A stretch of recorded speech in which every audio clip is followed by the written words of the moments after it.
A 16-year-old boy stands outside a grand watch showroom. Through the shining glass, he stares at the glittering watches inside. His eyes sparkle. How are these incredible timepieces even made? The smooth tick, the elegance, the power they seem to hold. But just then, the security guard notices him. Move away from the shop. These watches aren't for people like you. The boy steps back, heartbroken but not defeated. That orphan boy was Hans Wilsdorf, the man who would one day create Rolex, the most luxurious watch brand on earth. But how did an abandoned child, with no family, no money, and no name, build a brand that became the definition of success? Because Rolex wasn't just a watch, it became trust. During wars, soldiers relied on it to time attacks. When Tenzing Norgay and Edmund Hillary conquered Everest, Rolex was on their wrists, ticking at the top of the world.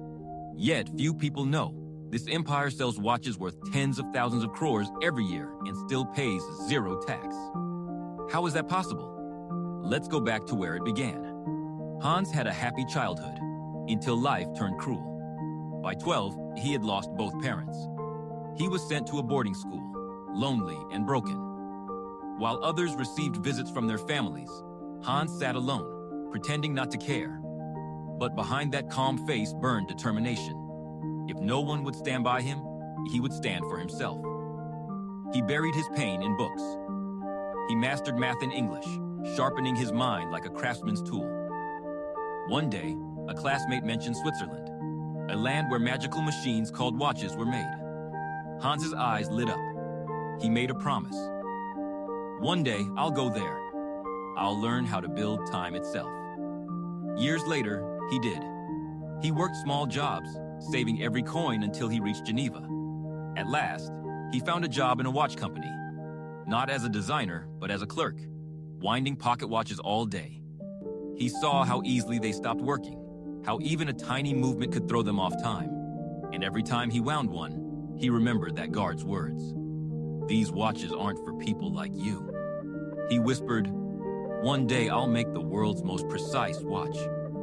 Years later, in London, he met James Davis, a man who believed in him. Together, they started Wilsdorf and Davis. But sales were slow. People didn't like the German-sounding name.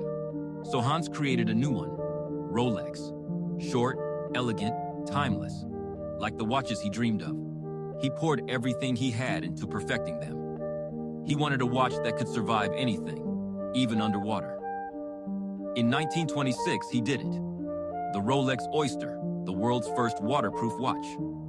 But people laughed. A waterproof watch? Impossible. Hans didn't argue. He planned.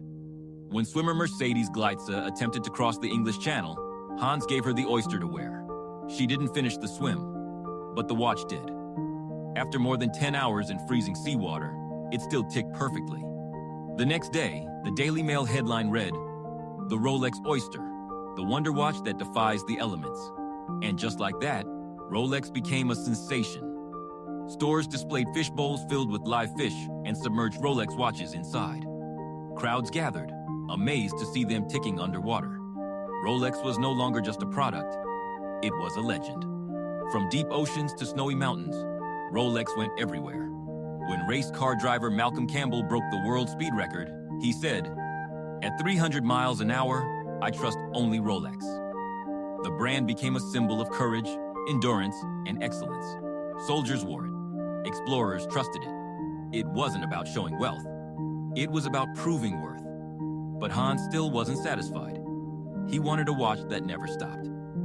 So he invented the Rolex Oyster Perpetual, a self-winding watch powered by the movement of the wrist. No winding, no batteries, just perfection in motion. His dream had come true, but life tested him again. Hans lost his beloved wife. They had no children. Once again, he was alone. But this time, he had something precious. Rolex. So he asked himself, what will happen to Rolex when I'm gone? Instead of selling it, he created the Hans Wilsdorf Foundation and donated all his Rolex shares to it. From that day, Rolex wasn't owned by anyone. It was owned by a purpose. its profits would go to education, art, and social welfare. That's why, even today, Rolex pays zero tax, because it doesn't belong to a company. It belongs to humanity. The boy once shooed away from a showroom built a brand the world dreams to wear. It proves one timeless truth: anything is possible. So if someone you know feels lost or hopeless, share this story. Because sometimes, all it takes is one spark of hope to change everything. See you in the next one.